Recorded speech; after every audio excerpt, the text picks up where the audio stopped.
আরে আমাদের এলাকার দিকে ওই যে কালো পর্দা মর্দা দিয়ে খায় কেউ কেউ, বুঝছেন? উপজেলা শহরও কেউ কেউ কালো পর্দা লাগায় লিখে রাখে অমুসলিমদের জন্য খাওয়ার ব্যবস্থা আছে, বুঝছেন?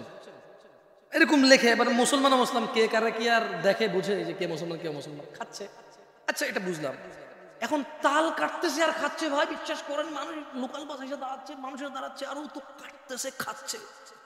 গাড়ি জ্যামে পড়ছে, আমি জানালা দিয়ে তাকায় হতবাক হতবম্ব হয়ে গেলাম। যে তো আমার ড্রাইভারকে বললাম, ওর নাম ছিল রিপন। ওর নাম ছিল কি?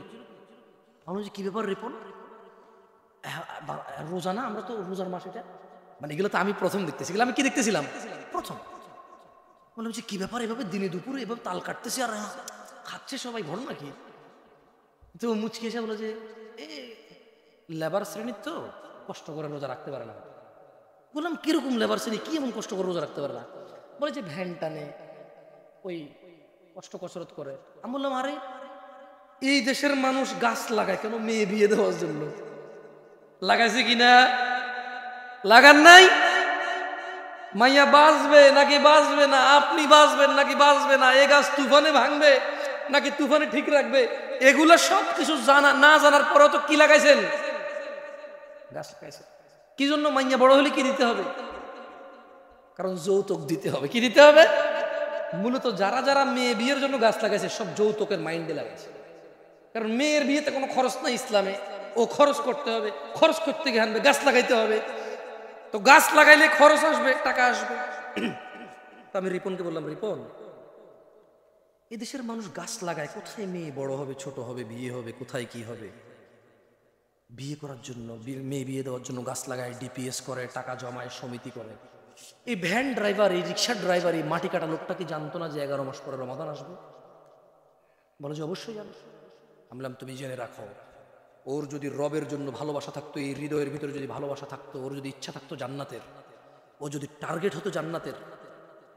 আমি বলছি না যে এটা সহজ করা, আমি বলছি না এটা সহজ করা, আমি বলছি না এটা খুব সহজ, আমি জানি এটা অনেক কঠিন, অনেক অনেক অনেক কঠিন। কিন্তু ও কিন্তু ওই 11 মাসে টাকা জমাইতে পারতো যে আমি রমজান আসলে পরিশ্রম কম করব, আমি রোজা আসলে মাগরিবের পরে কাজ করব, আমি রোজা আসলে ইশার পরে কাজ করব, আমি রোজা আসলে সাহুরের আগ মানে ভোর রাতের খাওয়ার আগ পর্যন্ত আমি কাজ করব, আমি রোজা আসলে কাজে যাব না, অথবা করলেও আমি হালকা কাজ করব, কমায় করব, যতটুকু আমার শরীরের ক্ষমতা আছে সহ্য করার, আমি এর বেশি করব না। ওর যদি রোজা রাখার নিয়ত থাকতো, এরপরে ও যখন আমার বলছে যে কষ্টের কাজ করো, তো আমি বললাম যে জুমার নামাজ এই যে দেখো, মানে আমি তো মুসাফির, আমি কি মুসাফির। আচ্ছা, আবার ঢাকার নামাজের সময় আরেক জায়গার নামাজের সময় সমান না, বুঝছেন?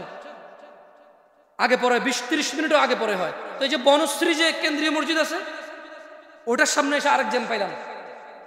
তোর বলে আমরা তো জুমার নামাজ পড়ে ফেলছিলাম। বললাম যে দেখো এখানে এখনো জুমার নামাজ চলতেছে না, মানুষজন রাস্তা পর্যন্ত নামাজ পড়তেছে, লোকাল বাসের ভিতরে মানুষ ভর্তি, ড্রাইভার ভর্তিও কিন্তু নামাজ পড়তেছে না, তাহলে বলো এটা কি কষ্ট? আমি মনে উদাহরণটা বুঝাতে পারিনি, পারছি? মানে ওকে বললাম তাল খাচ্ছে কেন এরা রোজার দিন? বলছে যে কষ্টের কাজ করে। এর কিছুক্ষণ আসার পরে যে স্টাফ কোয়ার্টার পার হয়ে যখন এই বনশ্রী পর্যন্ত আসলাম, দেখলাম যে এখানে এখনো নামাজ শেষ হয়নি, ওদিকে কোথাও কোথাও নামাজ শেষ, আমরা নামাজ পড়ে গেছিলাম।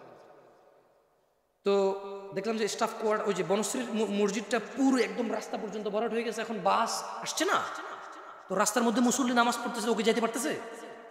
তো আমরাও জ্যামে আটকাইছি গাড়ি। বললাম যে তাহলে রিপন বলো তো, তাল খাচ্ছিল, রোজা রাখতে পারতেছিল না কারণ কষ্টের কাজ করেও। এখন ওই যে লোকাল বাসের ড্রাইভারও কিন্তু অমুসলিম না, ওই যে লোকাল বাসের ভিতরে বাস ভর্তি কি যাত্রী, ওরাও কিন্তু অমুসলিম না, তাহলে ওরা কেন নামাজ পড়তেছে না বলতে পারো? মাত্র 2 রাকাত, তো মাত্র কয় রাকাত? মাত্র কয় রাকাত?